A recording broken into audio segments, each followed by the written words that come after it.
Iran জুড়ে হামলা অব্যাহত রেখেছে ইসরায়েল।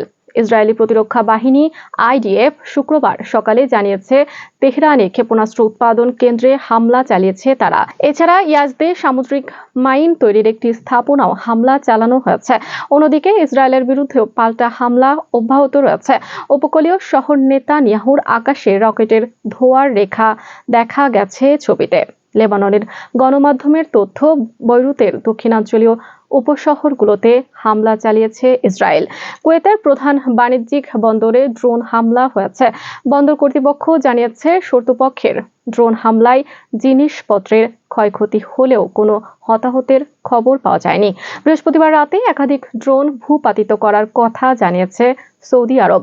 এদিকে ওয়াল স্ট্রিট জার্নালের এক প্রতিবেদনে অনুযায়ী, মধ্যপ্রাচ্যে অতিরিক্ত 10,000 স্থল সেনা পাঠানোর বিষয়টি বিবেচনা করেছে মার্কিন প্রেসিডেন্ট ডোনাল্ড ট্রাম্প।